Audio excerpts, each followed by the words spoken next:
Selamat pagi anak-anak, bertemu kembali dengan Pak Fitra. Mata pelajaran berikutnya yaitu struktur dan fungsi tumbuhan. Ya, di struktur dan fungsi tumbuhan ini kita akan membahas keseluruhan mengenai apapun tentang tumbuhan. Ya, baik itu dia memakan dan dia memasak makanannya sendiri. Ya, dia memiliki sifat yaitu autotrof. Artinya dia bisa memasak makanannya sendiri. Ya, kemarin di materi sebelumnya pernah Pak Fitra bahas, kita sudah membahas itu ya. Nah, sekarang kita akan membahas mengenai struktur tumbuhan ini yang bisa memasak makanannya sendiri. Ya, jaringan tumbuhan itu terdiri dari jaringan meristem ya. Jaringan meristem ya. Jaringan meristem itu terdiri dari jaringan yang bersifat embrional, cirinya selalu membelah, dan kedua meristem dan membelah ini, meristem ini dibagi menjadi dua. Nah, selanjutnya yaitu jaringan dewasa atau permanen. Perkembangan dari jaringan meristem ini telah mengalami diferensiasi. Jadi mengalami 3 fase yaitu jaringan dasar, jaringan pelindung, dan juga jaringan pengangkut atau jaringan pembuluh. Ya, jadi jaringan tumbuhan itu ada dua jaringan, yaitu jaringan meristem, di mana jaringannya itu ada primer dan sekunder. Kemudian jaringan dewasa itu terbagi menjadi 3 bagian, yaitu jaringan dasar, pelindung, dan jaringan pengangkut atau pembuluh. Nah, jaringan meristem itu dibagi menjadi dua. Ada 2 perbedaan jaringan meristem, yaitu perkembangan dari jaringan embrional, itu contohnya yaitu pucuk pada pucuk akar dan batang, pertumbuhan primer, dan penyebab pertumbuhan jaringan primer contohnya pertambahan panjang pada akar dan batang, itu meristem primer. Jadi dia akan semakin memanjang akarnya dan semakin memanjang juga batangnya. Itu semakin dewasa artinya tumbuhan itu. Itu meristem primer. Sedangkan meristem sekunder, meristem sekunder itu meristem sekunder itu bersifat membelah. Contoh yaitu kambium. Dewasa bersifat meristemtatis, membelah menjadi siklem dan floem. Dan pertumbuhan sekunder menyebabkan pertumbuhan jaringan sekunder, yaitu bertambahnya diameter batang. Nah, jadi kalau primer tadi dia akan bertumbuh besar, memanjang, kalau di primer sekunder ini itu pertumbuhannya itu melebar begini. Nah, ya, jadi melebar itu meristem sekunder. Jadi perbedaannya kalau meristem primer itu memanjang dan semakin memanjang, kalau sekunder itu melebar, batangnya itu melebar dan semakin besar itu ya. Nah, itu contohnya. Nah, ini adalah perhatikan contoh batang di bawah ini ya, yang di sebelah ini ya. Batangnya dari pembujur ujung bersifat muda, pangkal itu yang pertama kecil, nomor 1 itu kecil, yang kedua itu mulai agak besar, kemudian 3 ya, sampai nomor 4 itu mulai membesar. Jadi ketika pertumbuhan dari 1 sampai nomor 4 itu memiliki kambium yang semakin bersifat kompleks. Artinya sudah mulai ada epidermis, primordium, kambium ya, atau primesiklem, korteks ya. Nah, jadi itu mulai kompleks ya, mulai kompleks. Nah, ketika kecil itu hanya meristem saja, tetapi ketika sudah mulai membesar dan membesar, maka kambiumnya itu mulai kompleks ya, tumbuh keluar akan membentuk floem sekunder dan ke dalam siklem sekunder ya, macam-macam ya. Oke. Sehingga kalau misalnya kita sayat, terlihat ke atas membentuk bakal daun yang baru. Itu akan terdapat daun yang baru. Kemudian kalau kita sayat akar juga akan terbentuk semacam ini ya, gambar-gambar itu ya, itu terdiri dari meristem.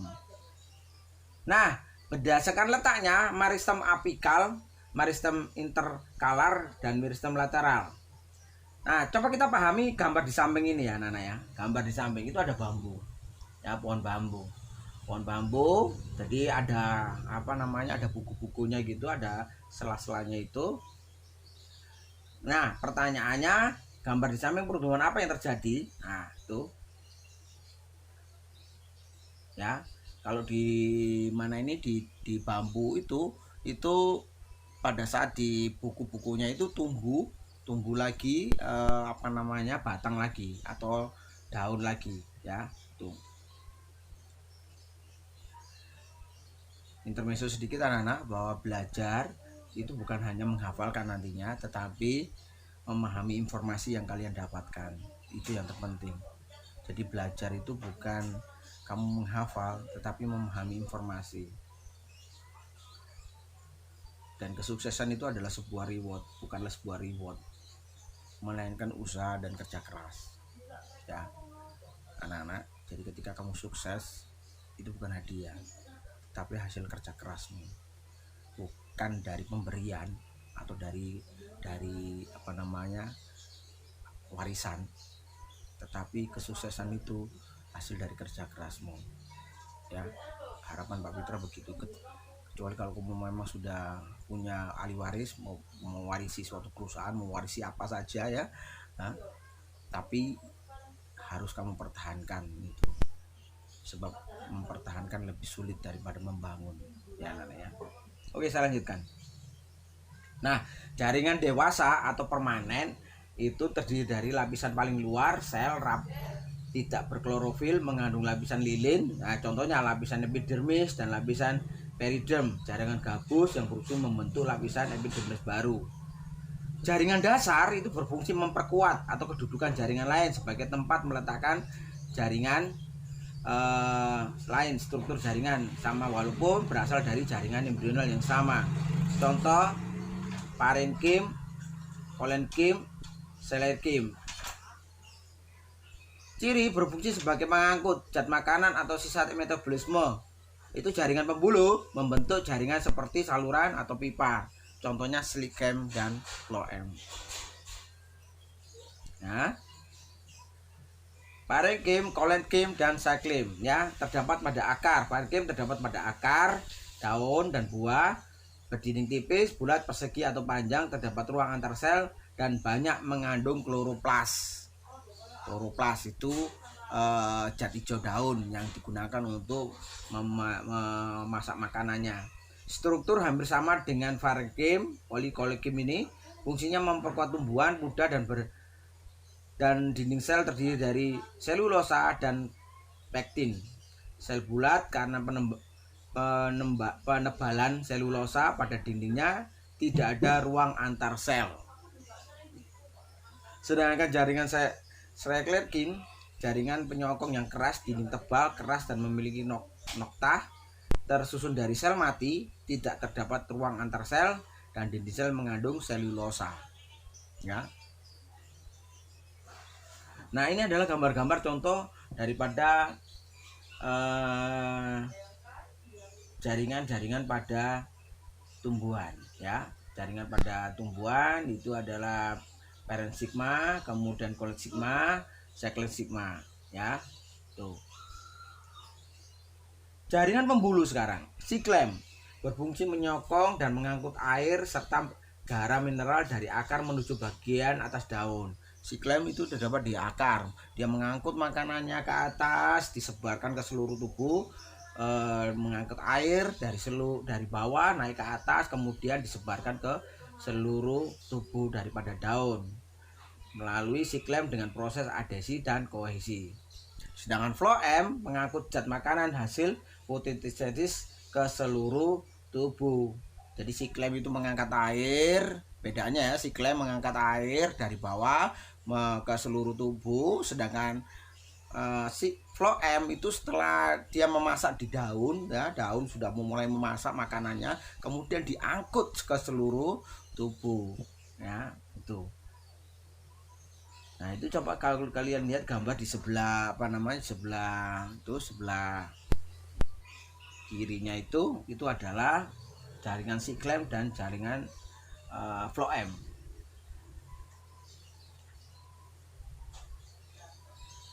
jalur penyerapan air dan mineral. Nah ini, pahami gambar di samping. Mari kita petakan penyerapan air dan mineral. Coba apa perbedaan kedua jalur ini? Perbedaan jalur ini gimana ya?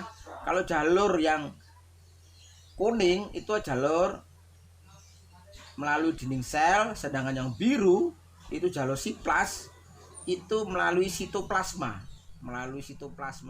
dari tengah.